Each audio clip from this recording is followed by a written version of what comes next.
আমাদের সঙ্গে পাঙ্গা নিতে আসবেন না। আলু না পাঠালেই চোখের জল নাকের জল এক হয়ে যাবে। পেঁয়াজ না পাঠালেই চোখের জল নাকের জল এক হয়ে যাবে। লবণ তৈরি হয়, আয়োডিনটা দেয় ভারত মাতা। বড় বড় কথা। শুভেন্দু অধিকারীর উপরে হামলার পরিকল্পনা বাংলাদেশি জঙ্গি সংগঠনগুলির। কেন্দ্রীয় গোয়েন্দা বাহিনীর তরফ থেকে সতর্ক করা হয়েছে রাজ্য পুলিশ ও কলকাতা পুলিশকে। একটি জনসভায় শুভেন্দু অধিকারী বাংলাদেশ বিরোধী মন্তব্য করেন। তার জেরেই হামলার পরিকল্পনা, কেন্দ্রীয় গোয়েন্দা বাহিনী সূত্রের খবর। বাংলাদেশের দুটি জঙ্গি সংগঠন হারকাতুল জিহাদ আল ইসলামী ও হিজবুত তাহরির পরিকল্পনা দাবি কেন্দ্রীয় গোয়েন্দা বাহিনীর। 3 জন বাংলাদেশি দুষ্কৃতীকে হামলার দায়িত্ব দেওয়া হয়েছে বলে কেন্দ্রীয় গোয়েন্দা বাহিনীর সূত্রে দাবি করা হয়েছে। সেই মতোই রাজ্য পুলিশ এবং কলকাতা পুলিশকে সতর্কবার্তা দেওয়া হয়েছে বলে খবর। কেন্দ্রীয় গোয়েন্দা বাহিনীর সূত্রের খবর, 24 থেকে 26 ডিসেম্বরের মধ্যে শুভেন্দুর উপরে হামলার সম্ভাবনা রয়েছে। সম্প্রতি একটি জনসভায় বাংলাদেশকে আক্রমণ করেন শুভেন্দু অধিকারী। বাংলাদেশের বর্তমান সরকারকেও তীব্র আক্রমণ করেন তিনি। তার জেরেই শুভেন্দুর উপরে হামলার ছক রয়েছে বলে দাবি করা হয়েছে। রাজ্য ও কলকাতা পুলিশের নিরাপত্তা বিভাগের আধিকারিকদের সঙ্গে বিষয়টি নিয়ে কথা হয়েছে কেন্দ্রীয় গোয়েন্দাদের। এমনিতে জেড ক্যাটাগরি নিরাপত্তা পান শুভেন্দু। তারপরও তার জনসভায় বা কোথাও তার নিরাপত্তায় যাতে কোনো খামতি না থাকে তার জন্য সকলকে সতর্ক করা হয়েছে। কেন্দ্র গোয়েন্দা বাহিনীর সূত্রের খবর, তাদের হাতে যে তথ্য রয়েছে সেই নিরিখেই সতর্কবার্তা জারি করা হয়েছে। যে 3 দুষ্কৃতকে দায়িত্ব দেওয়া হয়েছে হামলার, তারা রাজ্যে কোথাও হামলা চালানোর পরিকল্পনা করছে বলে খবর। সম্প্রতি একটি জনসভায় শুভেন্দুকে বলতে শোনা যায়, হাসি মারাতে 40টি রাফাল যুদ্ধবিমান রাখা আছে, আরও বহু জায়গাতেই রয়েছে। কাছাকাছির নামটা বললাম, মাত্র 2টো রাফাল যদি উড়িয়ে দেয় ভারত, প্যান্টে বাথরুম করে ফেলবে বাংলাদেশ। শুধু তাই নয়, বাংলাদেশের তরফে ভারতীয় পণ্য বয়কটের যে ডাক ওঠে তা নিয়েও কটাক্ষ ছুড়ে দেন শুভেন্দু। তাকে আরও বলতে শোনা যায়, আমরা বাংলাদেশের উপরে নির্ভর করি না, বাংলাদেশ আমাদের উপরে নির্ভরশীল। আমরা যদি পণ্য না পাঠাই, তোমরা চাল ডাল জামা কাপড় কিছুই পাবে না। ঝাড়খণ্ডে উৎপাদিত বিদ্যুৎ যদি না পাঠাই, তোমাদের 80% গ্রাম অন্ধকারে ডুবে থাকবে। শুভেন্দু অধিকারীর ওই মন্তব্য নিয়ে আগেও বিতর্ক হয়, বাংলাদেশ থেকেও কটাক্ষ বার্তা উড়ে আসে। কিন্তু এই বক্তব্যের জন্যই কি শুভেন্দুর উপরে হামলার ছক, তা নির্দিষ্ট করে খোলাসা করা হয়নি। তবে জনসভায় বাংলাদেশকে যেভাবে আক্রমণ করেছেন শুভেন্দু, তার জন্যই বাংলাদেশি জঙ্গিরা তাকে নিশানা করেছে বলে দাবি কেন্দ্রীয় গোয়েন্দা সংস্থার। আমাদের সঙ্গে পাঙ্গা নিতে আসবেন না। আলু না পাঠালেই চোখের জল নাকের জল এক হয়ে যাবে। পেঁয়াজ না পাঠালেই চোখের জল নাকের জল এক হয়ে যাবে। লবণ তৈরি হয়, আয়োডিনটা দেয় ভারত মাতা। বড় বড় কথা। কে এক রিজভি রাজাকারের বাচ্চা, সে তার বউর শাড়ি পরাচ্ছে। ওই রিজভিকে বলি, কলকাতা আপনি এসেছিলেন, হাতের অপারেশন করিয়েছেন, হাতের মধ্যে একটা রিং পরিয়েছেন, ওই রিংটা বের করে ফেলতে পারবেন? ওর শাড়ি থেকে তো পরিয়েছেন, পারবেন না। ওই বেকার রিজভি আবার বলে কি, কলকাতার সব হোটেল বন্ধ, কলকাতার সব বন্ধ হয়ে গেছে নাকি, বাংলাদেশিরা আসছে না বলে।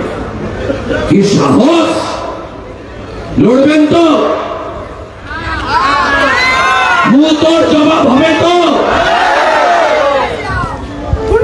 ইট মারলে পাটকেল দিয়ে উত্তর হবে তো?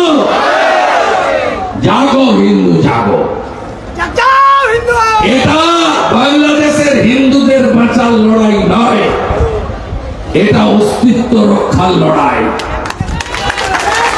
সরসংঘ চালক বিজয়া দশমীর সমাবেশ থেকে বলেছেন, গোটা পৃথিবীর হিন্দুদের বাংলাদেশের হিন্দুদের পাশে দাঁড়াতে হবে। গীতার অমোঘ বাণী, ধর্ম রক্ষতি রক্ষিত। এ লড়াই ধর্ম রক্ষার লড়াই। গ্রামে সিপিএম, বিজেপি, তৃণমূল, কংগ্রেস সব কমিটি থাকবে, কিন্তু এবারে সময় এসেছে হিন্দুদের ধর্ম রক্ষা কমিটি তৈরি করা। ধর্ম রক্ষা কমিটি তৈরি করতে হবে। এ লড়াই বাঁচার লড়াই। কেমন দেখছেন না রাজ্যের মুখ্যমন্ত্রীর ভাষার পরিবর্তন? এটা হচ্ছে কেন জানেন? আপনারা ঐক্যবদ্ধ হচ্ছেন বলে। উনি বুঝতে পারছেন শুধু 30% দিয়ে বৈতরণী বাড়ানো যাবে না, 70% এক হয়ে যাচ্ছে। তাই প্রথমে বললেন রাজাকারদেরকে ভারতে নেব, বাংলা পশ্চিমবঙ্গে নেব। কবে বললেন? 21শে জুলাই বললেন ধর্মতলা থেকে দাঁড়িয়ে।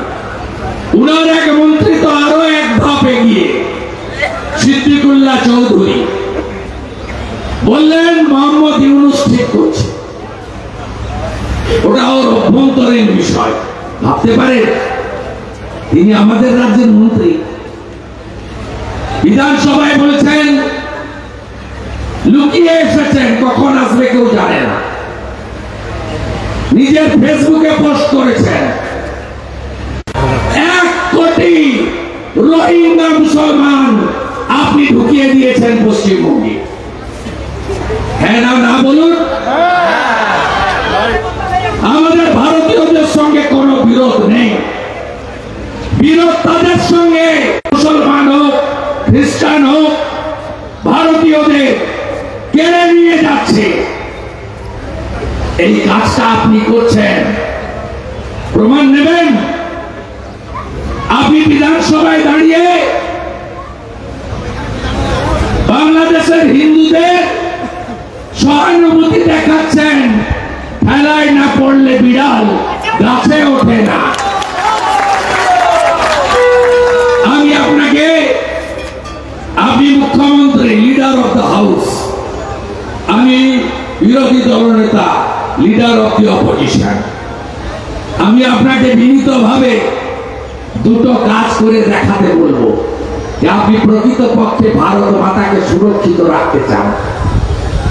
আপনি বাংলাদেশে মন্দির ভাঙা, হিন্দু নিধন, চিন্ময় কৃষ্ণ প্রভু সহ সন্ন্যাসীদের জেলে পোড়া, হিন্দুদের বাড়ি ঘর দোকানপাট লুট করা, আপনি প্রতিবাদ করতে চান। দুটো কাজ করতে পারবেন মাননীয়া? এক, সিদ্দিকুল্লাহ চৌধুরীকে মন্ত্রিসভা থেকে বরখাস্ত করতে পারবেন? পারবেন? কারণ উনি প্রকাশ্যে ইউনূসকে সমর্থন করেছেন। আর একটা কাজের জন্য অমিত শাহজি 23 সালের ফেব্রুয়ারিতে নবান্ন পর্যন্ত এসেছেন। উনি অনেক বড় নেতা। অমিতজি যখন ফিরছেন এয়ারপোর্টে, সুকান্ত বাবু সাক্ষী আমার সাথে ছিলেন, আমরা দুজনে একসঙ্গে ছিলাম। আমি জিজ্ঞেস করেছিলাম মাননীয় স্বরাষ্ট্রমন্ত্রীকে, আমরা তো বুঝতে পারলাম না আপনি এলেন কেন। উনি বললেন আমি দেশের স্বার্থে এসেছি। ভারতবর্ষ বাংলাদেশ মোট 4000 কিলোমিটার বর্ডার আছে, তার মধ্যে 2200 কিলোমিটার পশ্চিমবঙ্গে।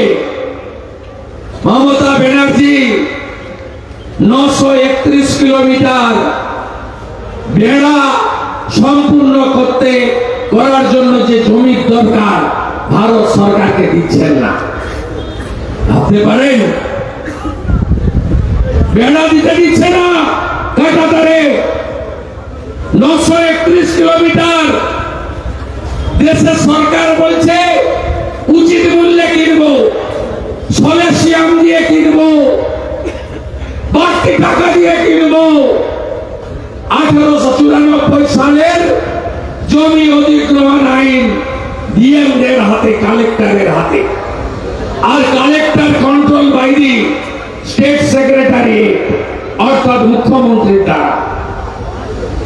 গত কয়েকদিন আগে মাননীয় অমিত শাহজি এখানে ল্যান্ড কোর্টে এসেছিলেন পেট্রোপলে। সেদিন ভারত সরকারের স্বরাষ্ট্র সচিব গোবিন্দ মোহন আইএস কর্মসূচির পরে নবান্ন গিয়ে হাত জোড় করে বলেছেন, জমিটা দিন। হু করে রোহিঙ্গা মুসলমান বেড়া না থাকার জন্য ঢুকে পড়ছে, শাহজাহানরা ঢোকাচ্ছে, বদলে যাচ্ছে ডেমোগ্রাফি। লালটু শেখ, আব্দুল মান্নান ধরা পড়লো সোনারপুরে। 17টা অবৈধ আধার কার্ড, 19টা এপিক কার্ড, সব হিন্দু নামে। ভাবতে পারেন জাহাঙ্গীরপুরি দিল্লি হনুমান জয়ন্তীর মিছিল আক্রমণ, গ্রেফতার বাংলাদেশি। রিমান্ডে বলল গোসাবা দিয়ে ঢুকেছি, বারুইপুরের উপর দিয়ে। এই রাস্তাগুলো আর আছে? বাসন্তী এক্সপ্রেস হয়ে বারুইপুরের রাস্তা, আপনার এদিকে ওদিকে আর কিছু আছে? ভাবছেন লক্ষ্মীর ভান্ডার তো পাই, তাই না? বাংলাদেশে যান, শাখা পলা দেখলেই মারছে, মাথায় সিঁদুর দেখলেই মারছে, গলায় কণ্ঠি দেখলেই ছিঁড়ছে, ধুতি পরলেই কাছা খুলছে, মাথায় শিখা দেখলেই কাঁচি দিয়ে কাটছে। যান বাংলাদেশে। পশ্চিমবঙ্গ বদলে যাচ্ছে। ইন্দোরে সেক্স র্যাকেট, বাংলাদেশি গেলেন কোথা দিয়ে? ইসলামিক কান্ট্রি আছে,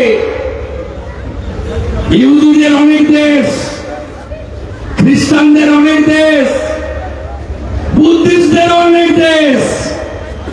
আপনার আমার হিন্দুদের ধর্ম যার যার রক্ষা করার দায়িত্ব আপনার।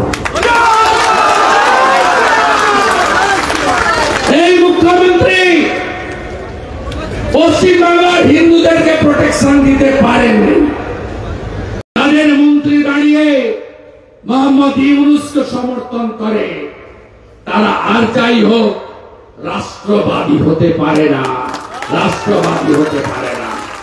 আজ মানবাধিকার দিবসে দাঁড়িয়ে বাংলাদেশে মানবাধিকার লঙ্ঘনের প্রতিবাদ করলাম।